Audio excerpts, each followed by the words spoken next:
nationwide that they want to empower people. They have 7,000 trucks already on ground, and so they want to create 28,000 jobs. And so people left their jobs, people left their businesses, I designed with the hope that they will come back home with a truck. Yes. So at the end of the day, what would we get? In spite of a written agreement, Dangote is a higher than fire entity. Yes. True. In spite of a written agreement, they keep changing the game every minute. They keep changing the game every minute to the point where we have now been asked to go. Without the truck, without compensation, yes, without any sort of enumeration. Yes. Now, some of us have relocated to Ilaro, yes, that small village, the small village at Ilaro in Ogun State, for this job. We paid house rent, we spent a whole lot. Children have relocated and restart other schools there. But now we have been asked to leave all that behind for absolutely nothing. That is not acceptable to us. We will continue to discuss with them, dialogue with them. We are not here for any kind of violence or whatever. But make no mistake, our right is our right and we must get it. The issues are very clear. This matter started in April 2015. Yes. When Dangote placed an advert, yes, calling on people to come and apply. Yes. If you have applied, if you have met certain conditions, if you have met the 400,000 mileage, you are going to get entitled to a truck. Exactly. Yes. Is that so? Yes. We were surprised on February 4, 2017. They called everybody to a hall, to a training hall, yes, and said hello, and said that we should sign a letter of disengagement. What is the meaning? What is insulting? What was humiliating was the fact that there were soldiers, members of the OP Messers around, yes, some of them helping to take our ID cards from our name. Is that not so? So, sorry. Dangote has the right to hire and fire. We are not contesting that. Yes. What we are contesting is that we have reached an agreement. Yes. Exactly. The offer made in the newspaper, the offer is still subsists. Yes. So, because we have accepted the offer, yes, it is now for Dangote to implement the offer. Yes. Do you understand? Yes. So if they are not allowing us to meet the 400,000 mileage, yes, one of our demands is that they should give us our truck. Is that not so? Yes. Our demands are very clear. Yes. And it is that Dangote Cement PLC, yes, entered into a mutual agreement with us. This agreement was voluntarily entered into by both parties. And now the terms of that agreement are very clear. That in any situation where, that agreement mutually entered into is to be terminated, it will be mutually terminated by both parties. But to our surprise and to our utmost shock, Dangote Cement PLC unilaterally breached this agreement and terminated that thereto. This is in contravention of every known principle of contract, and that is our case. We are saying Dangote Cement PLC should implement all the propositions in that agreement. And what are the propositions? Number one, the payment of all the outstanding arrears of salaries belonging to workers. Number two, the performance bonuses that has been provided for and even mutually entered into by the workers at Dangote PLC. Number three is the ownership of the truck. If Dangote has made an offer to the whole world, he should be able to implement it. Yes, he cannot approbate and reprobate, yes, at the same time. And finally, the thing is very clear that business cannot be run on the basis of deceiving the public. Yes, you cannot make an offer to the whole world. People live their lives, means of livelihood, live their families, to commit themselves to this agreement, and you cannot unilaterally breach this agreement at this time.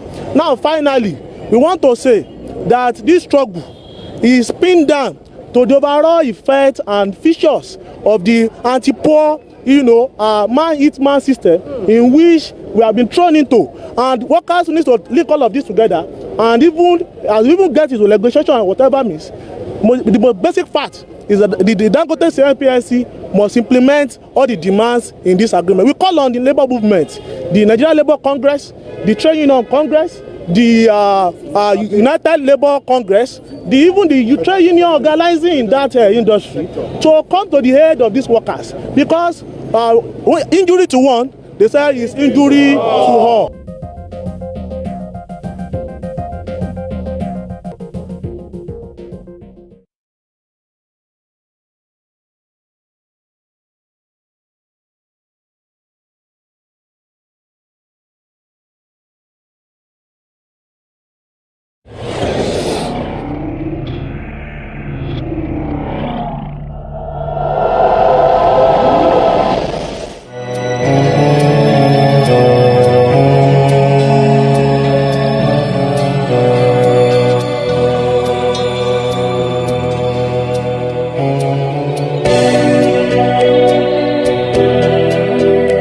His business acumen has been amply demonstrated in successful investments in sugar, flour, steel, salt, pasta, real estate, and beverages. He has also conquered the cement manufacturing business. Indeed, his company is Africa's leading integrated cement company, engaged in the manufacture, preparation, importation, packaging, and distribution of cement in Nigeria and 14 other African countries.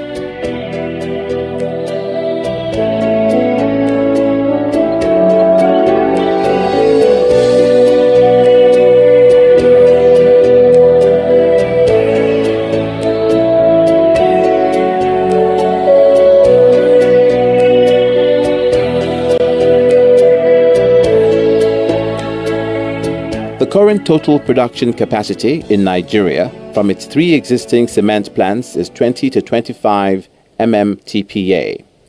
It is also the biggest quoted company in West Africa and the only Nigerian company on the Forbes Global 2000 companies, with almost $14 billion market capitalization in the Nigeria Stock Exchange. Without doubt, therefore, Alhaji Aliko Dangote is success personified. What gives me joy is how many people I've actually helped through job creation, through doing so many things, and in future I want to make sure that Nigeria is self-sufficient in rail lines, in power, in a lot of things. 3 years ago, the Dangote Group, which focuses on provision of local, value-added production and services that meets the needs of the African population, approached the Central Bank of Nigeria to indicate interest to invest in refining crude oil so as to facilitate the production of petrochemicals, fertilizer, and fuel.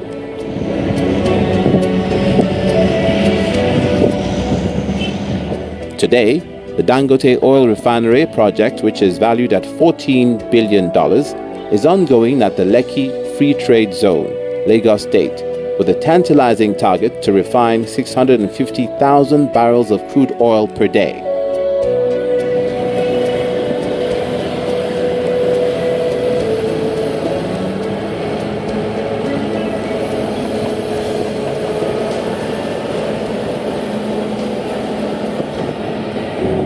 The area of the refinery, that is the area of the refinery plot, is 2,135 hectares. It has various process units and then dispatch facilities. It has its own captive power plant, sulfur dispatch facilities. It has a flare unit. It is a self-sufficient refinery that produces the power within the refinery, whatever the power consumption required. This refinery will produce gasoline, diesel, aviation fuel, household kerosene, slurry as raw material for carbon black, as well as 2.8 million metric tons per annum of urea and ammonia. A combined refining capacity of Nigeria's 3 refineries comprising Port Harcourt, Kaduna and Warri is put at 445,000 barrels per day. In the recent past, it has produced about 6 million litres daily for premium Moto Spirit.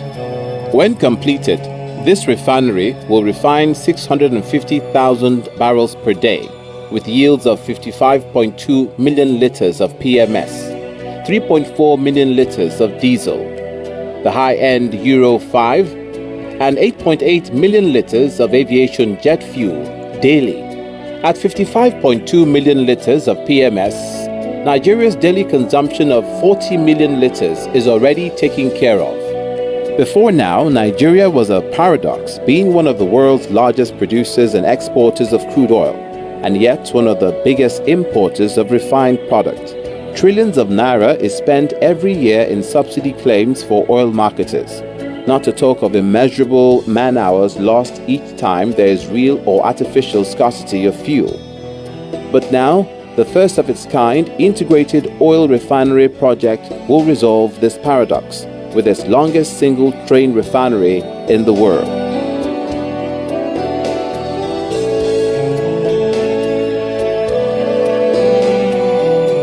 In Dangote Group, we like challenging things, and we like to make sure that we do things where we'll make our country proud and also self-sufficient.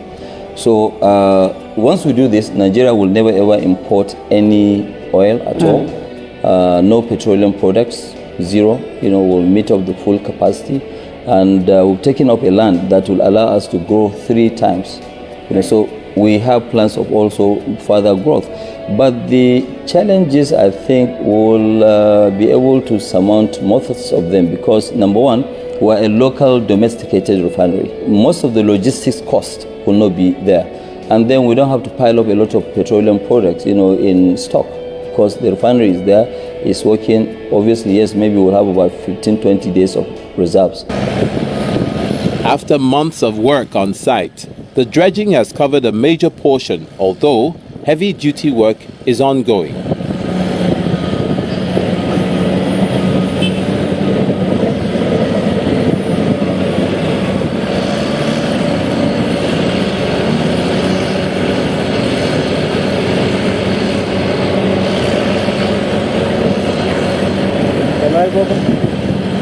The activities and spillover have also been well thought out, and a smooth supply and distribution system is what will be obtained here.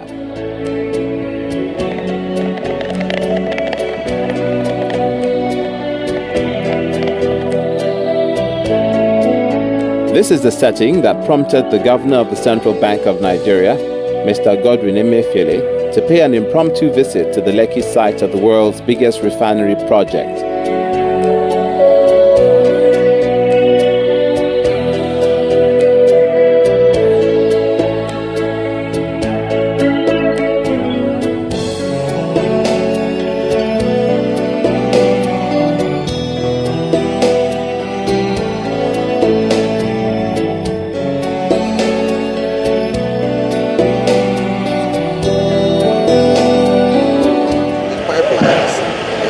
Gas and No. So we're going to No. Crude were loaded by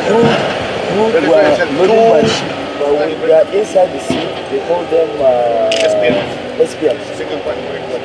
Okay, so you discharge, and also you can load 100% of the product through the sea.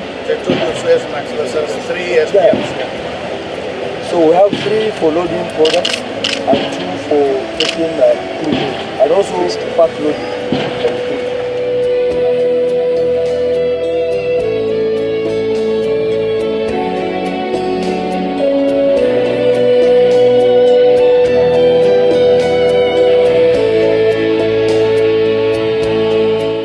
The visit, which was like the gathering of eagles, afforded the CBN helmsman the opportunity to jaw with Africa's greatest entrepreneur of all times on the critical need for a foreign exchange portfolio that will aid the importation of critically needed equipment. Interest charges, handling charges, which you pay foreign companies, demurrage. So all this, because for example, now if he needs maybe now he'll go and buy one chip. That's what he does. You go and buy 35,000 tons. He doesn't have to buy. You will just say, okay, finally, every day give me 3,000 tons. So you don't need all the storage, all the other shit. His bank will issue us SBLC. And every day, supply at the end of the month, we even give him credit at the end of the month. So we too, we create also our own bankers will not be paying on our behalf to NNPC for so all these transactions, instead of being abroad, so the banks will make money instead of taking the business out there. Shipping companies will not collect also those $30,000 per ton. That they do when they don't come up. Which now, because central bank will open LC, those guys, they will collect their own and that's also 26 keep naira the per business. liter. And that's 26 naira per liter. So see, this one is how they handle. It's a precast driven pipe. It's a precast driven pipe.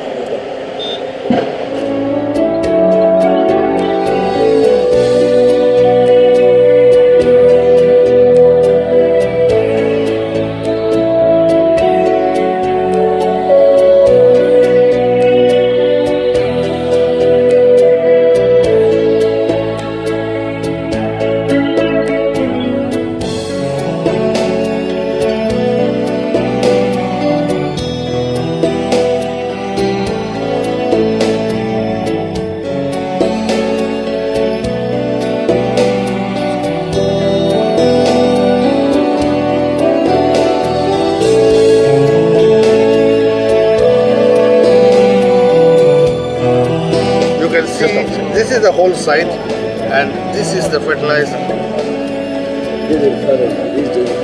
Okay, this is just the fertilizer area. So now you have the whole site. And this is the plot plan. You can see how the tank forms are coming, the various equipments are coming right all over the place. Apparently elated by the noble and patriotic vision that gave birth to the Dangote oil refinery project, as well as the infectious commitment of the investors towards the success of this ambitious enterprise. The governor of the central bank said, "Your ongoing $14 billion refinery investment will enjoy our support, no doubt. We are doing this to fast-track the importation of equipment you need for a speedy completion of that project and to encourage other Nigerians to follow suit. This tour is necessary to lend our support to this laudable project that will transform Nigeria's downstream oil sector." About 2.5 to 3 years ago, he actually came to the banks. At that time, I was an operator. And he said he wanted to go into fertilizer, petrochemical, as well as refinery business. We started with the fertilizer side of it. But today, these three projects are we're costing them at almost about $14 billion, out of which he is contributing 50%. $14 billion is about 2.8 trillion naira. And I think we must congratulate a man like Aliko Dangote for this very laudable. Why have I come here? I have come here to see, and then so I can also tell Nigerians that we need more. We need to support and give support to people like Aliko Dangote for what they are doing for Nigeria. This is a time when we are talking about diversifying our economy away from oil. Fertilizer, the output from fertilizer is ammonia and urea. The output from the petrochemical is polypropylene and polyethylene. The output from the refinery are the various final products for the petroleum products. These are products that we today import into the country. If we dimension how much the country spends on the importation of these products today into Nigeria, consuming foreign exchange, this stands at close to almost about 35 to 40% of our import needs.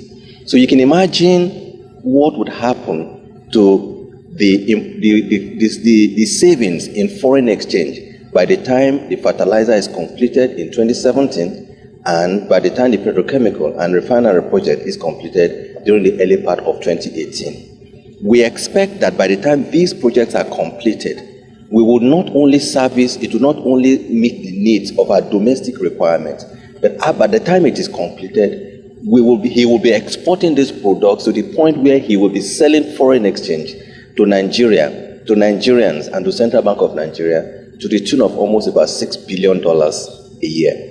That is the kind of project that we think we should support. And we think we need to encourage more Nigerians to begin to think like Alhaji Aliko Dangote.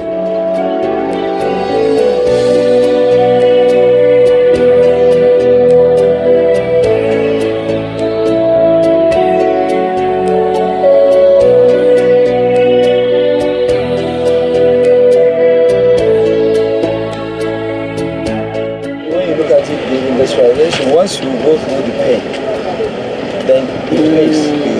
But the pain is yeah, because you can see bush, this bush, you now enter, after you knock up everything, you get special, these are bushes, they go there with the chain. You can float in the water. If you float on water, uproot all these trees, then you burn them. After you burn them, now you clear them out, then now you put sand. Compact, yes. And then piling. Yes. Yeah. The sand they charge you per cubic feet. It's not that they don't know the measure. There's a measure. You and them will measure. Like now, if you exceed that. Who is charging you?